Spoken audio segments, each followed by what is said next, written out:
So, hello everybody, this is Tinu Ops, and I'm going to make a little training about organic waste. We're going to define what is organic waste, the volume, the impact, how to collect, how to treat, a little part on how to compost, and we'll talk of the human factors. So organic waste, there are plenty of ways to deal with organic waste. The first stuff is you have to reduce it in the first place. Then if it has been grown to feed people, then let's feed people in that, redistribute. If it's not possible, you can feed the livestock, you can like compost it, methanize it. Like you will get almost no energy if you try to incinerate it, but the worst is like organic waste ending in the landfill. Some stuff in the organic waste are edible, some are not. And this is why you have to prioritize. Like for instance, the radish leaf can be eaten in soup. Some stuff are said to be compostable, but it does not always work. Like for instance, those so-called compostable cups, they won't often decompose in a community compost. It will only get degraded in like industrial compost facilities. There are also plenty of agricultural byproducts that can be regarded as organic waste, and also like byproducts of like markets and industries. But even our own body is not that much compostable anymore, because like we are so full of chemicals that it's not working the way it used to.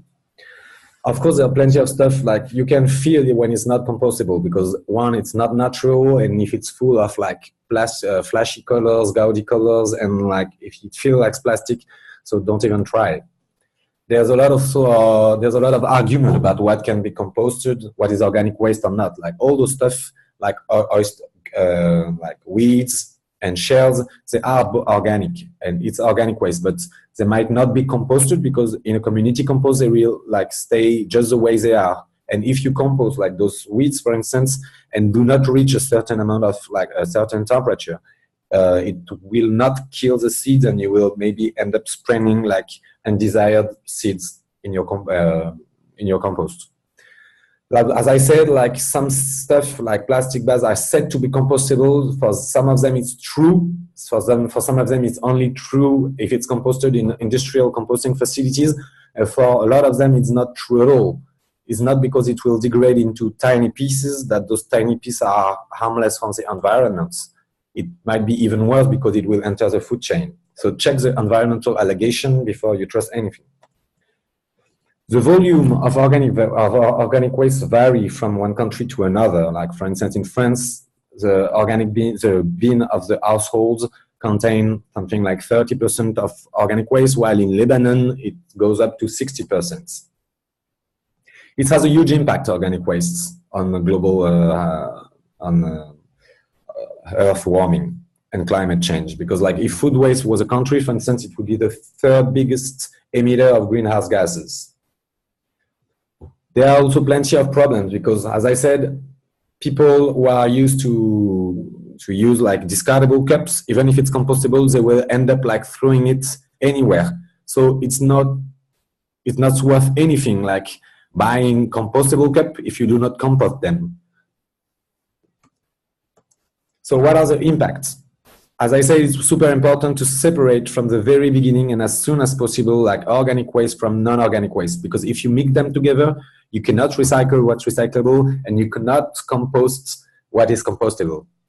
So it has lots of like effects, like for sanitation, for health issues. It creates a lot of global warming, problem with like water, diseases. And on the other hand, if properly treated, like it can provide like free amendment for the soils. It can like help people have better access to energy. So how do you collect properly organic waste? First of all, there should be a dedicated bin. Like organic waste that is separated after it has been mixed with plastic is never as good as when it's like segregated at the source. So please use appropriate signage. Then if you want to transport it, like use an appropriate bin, because if it cannot be made out of cardboard, for instance, because like organic waste is full of moisture, so it will degrade quite fast. So please use like bins that are made of plastic or metal with a tap on it so that it does not bring flies or bad smells. You can resort also to like little NGOs or companies that collect your organic waste and like bring it to organic waste treatment facilities. So these are examples of correct signage. And there are plenty of ways to treat the compost, like organic waste. One of them only is compost, but like there are hundreds of options. Like for instance, like check out this little video. If you do not have much organic waste, which is a case for households, you can use like worm composting. And you see how fast like earthworms and the nematodes, they transform organic waste into soil amendments. It's quite impressive. You have to know that like in a handful of earth, you have as much like bacteria, worms, nematode, and plenty of other forms of life as there are human beings on earth. So I really encourage you not to use worm composting if you're dealing with professionals that already produce a certain amount of waste.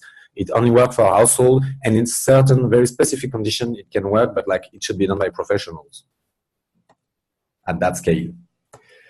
You can also use like methanization, which is a really good option for more remote places, but that can seldom be used like in dense urban areas because like since it produces gases, it has security issues. So the process is really simple. Is you develop a certain kind of bacteria that live without oxygen and they transform the organic waste into gas. Some of the methanization process can be really low cost. You can even like build it yourself, and there are plenty of tutorials on how to do on the internet. You can also, like in Uganda with green bioenergy, transform those organic waste into like briquettes, like organic coal, so that people can have another source of energy. And of course, like you can do animal feeding, which is a good option if you have hens, cows, donkeys, or anything that eat organic waste. There are also more like impressive like solutions like and you can feed. I'm sorry, I can't launch a video. Sorry, well, you won't check the video, but you can also use like black soldier composting. This is a kind of flies that feed on organic waste, and that later on you can feed all those larvae with. You can feed pork or fish with those larvae, but we will not have time to go through that today. And last but not least, the most like low-tech option, which work quite well, it's called like composting. Composting, it's a really simple like methods like that use like organism, oxygen, water, and it requires almost nothing because like those little beasts, earthworms, nematodes, mites, bug sprinters, they work for you. So how does it work? So first of all, you put the organic waste, then the little beasts work for you, and then 3 to 10 months after that, you get soil amendments. So every time you bring a volume of organic waste, you compensate and you balance it with a volume of, we call that brown.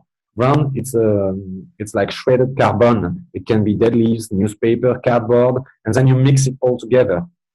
It's important like that you tear all your organic waste and your cardboard into pieces. So smaller the pieces, the faster the process. So recap, you bring your waste, you add the brown, and then you mix every time. Every 1 month, you have to like turn all the compost upside down so that it can breathe.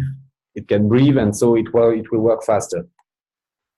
So how can you make your stock of brown? It can be anything of those stuff, newspaper, cardboard, as I said, egg cardboard and stuff like that. And in the first place, it will come into an active phase when the temperature will rise. It will kill the pathogens, the weed seeds, and it will break down all the organic like material into phytotoxic compounds. And then after, there's a curing phase where you don't have much to do except for waiting. This is why it's important to have like several compost bins and one next to another. During 1 to 3 months, you will bring all the organic waste.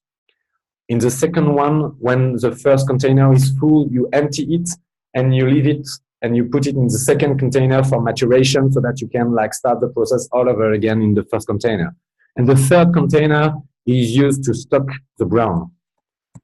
So how do you do that? Like you should have a little waste container, bins, organic waste bin, so that you can collect the organic waste.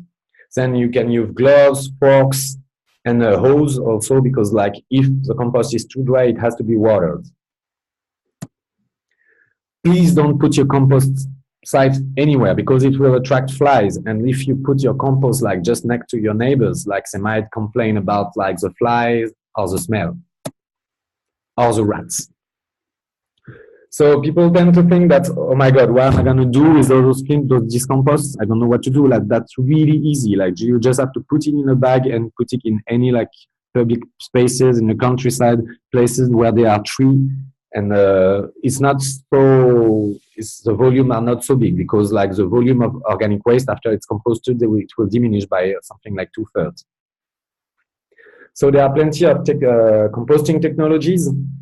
So you can use like just like withdraw composting when you have quite like some space and some volume, and you have to turn them upside down from one time to another. You also use pipes so that you make sure that the compost pile you're having get oxygened.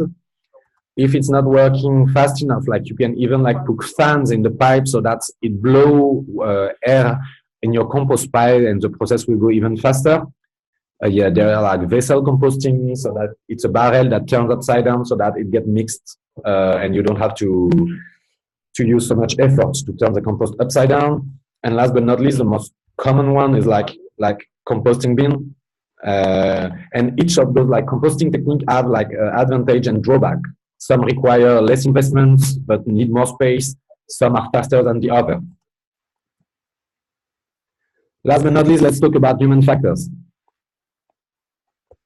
Human factor is super key to understand because like if you want the compost and the organic waste collection to be managed in good condition, like you have to bring in a team with you so that like people can help you out with maintaining the compost, so that also you can choose the right spots to put the composting sites that is not too close to your neighbors, but that is not also too far from where the organic waste is produced.